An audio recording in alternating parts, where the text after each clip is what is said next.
अस्सलामुअलैकुम। SMTV global के साथ मैं हूं आमना अनफाल। सबसे पहले news headlines.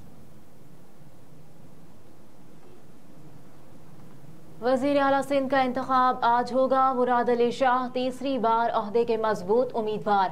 नौमुंतखब speaker Sindh assembly Awais Qadir Shah ने कायदे ऐवान वज़ीर आला के लिए शेड्यूल का ऐलान कर दिया। पीपल्स पार्टी की जानिब से मुराद अली शाह के कागजाती नामजदगी गुलाम कादिर चांडियो, साले शाह और नईम खरन ने जमा कराए। उनके मुकाबले में मुत्तहिदा कौमी मूवमेंट पाकिस्तान के अली खुर्शीदी के भी कागजाती नामजदगी मंजूर हो गए हैं।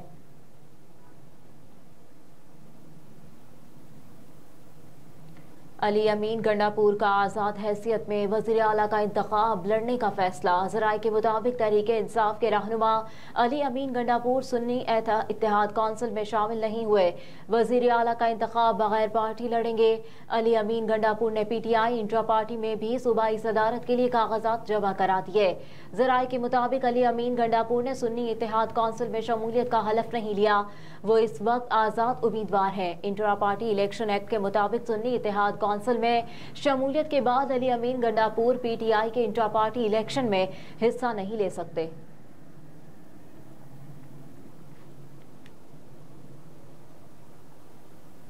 कौन बनेगा तख्ते पंजाब का नया हुक्मरान, फैसला आज दावतनामे इरसाल कर दिए गए।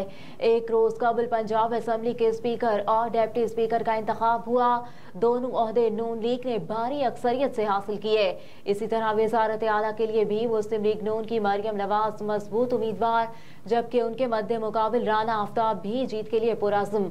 वज़ीर आला पंजाब का इंतखाब आज सुबह 11 बजे होने वाले असम्बली इजलास में होगा। असम्बली अरकान ऐवान में वज़ीर आला पंजाब के इंतखाब के लिए वोट का हक इस्तेमाल करेंगे। इंतखाबी शेड्यूल के मुताबिक दोनों उम्मीदवारों ने गुज़िश्ता रोज कागजात नामजदगी जमा कराए। स्पीकर पंजाब असम्बली मलिक मोहम्मद अहमद खान ने दोनों उम्मीदवारों के कागजात की जांच पड़ताल की। स्क्रूटनी के बाद मरियम नवाज और राना आफ्ताब के कागजात कवायद व ज़वाबित के मुताबिक दुरुस्त करार दिए गए।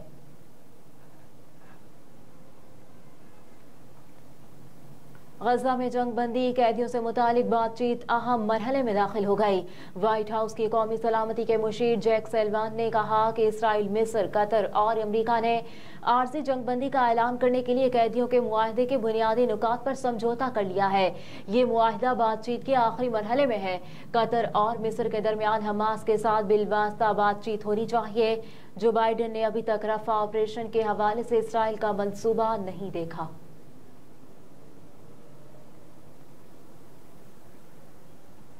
स्टॉक मार्केट में तेजी, 63,000 पॉइंट्स की हद बहाल। कारोबारी हफ्ते के पहले रोज पाकिस्तान स्टॉक एक्सचेंज का 100 इंडेक्स 693 पॉइंट्स के इजाफे से 63,509 पॉइंट्स पर पहुंच गया।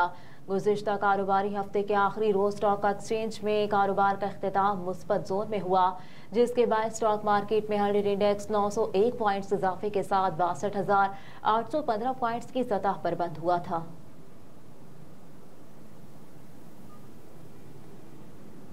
Quetta main transmission line trip कर गई। मुख्तलिफ इलाकों में बिजली मुअत्तल हो गई। कैस्को हुकाम के मुताबिक रात गए मेन ट्रांसमिशन लाइन बंद होने से कोयटा के मुख्तलिफ इलाकों को बिजली की फराहमी मुअत्तल हो गई। कैस्को हुकाम ने कहा कि ट्रांसमिशन लाइन की बहाली के लिए इकदाम किए जा रहे हैं।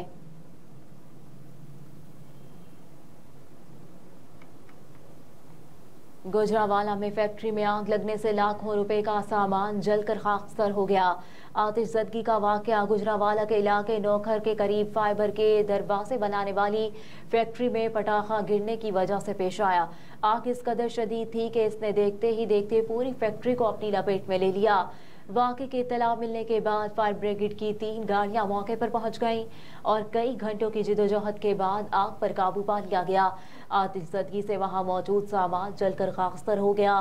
पुलिस ने मालिक की शिकायत पर कानूनी कार्रवाई शुरू कर दी।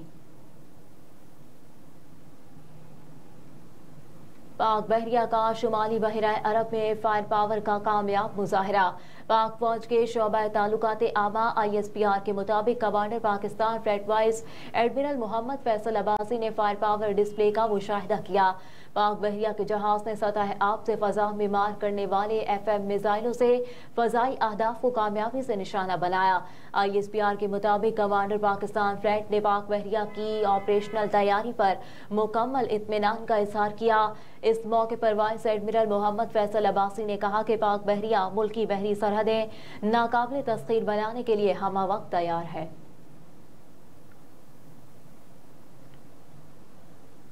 और सियालकोट फैसलाबाद के हाई परफॉर्मेंस सेंटर्स PCB के हवाले कर दिए गए। PCB को 2 हाई परफॉर्मेंस सेंटर देने का फैसला क्रिकेट के फरोग के लिए किया गया। सियालकोट और फैसलाबाद के हाई परफॉर्मेंस सेंटर्स में जदीद तरीन सहूलतें हैं। दोनों हाई परफॉर्मेंस सेंटर्स के साथ क्रिकेट ग्राउंड भी है। 2 हाई परफॉर्मेंस सेंटर्स मिलने के बाद PCB के पास हाई परफॉर्मेंस सेंटर्स की तादाद 5 हो गई। PCB दोनों ने नए सेंटर्स में इवेंट्स और कोचिंग प्रोग्राम्स की मंसूबाबंदी करेगा। Director domestic cricket Nadeem Khan ने कहा कि मैं PCB को 2 दिहाई परफॉर्मेंस सेंटर्स सौंपने पर हुकूमत पंजाब का शुक्रिया अदा करना चाहता हूँ। जदीद तरीन सहूलतें पाकिस्तान में क्रिकेट की तरबियत के मायार को नुमाया तौर पर बुलंद करेंगी। हेडलाइंस आप जान चुके। न्यूज़ स्टूडियो से फिल वक्त इतना ही। आप देखते रहिए SMTV ग्लोबल।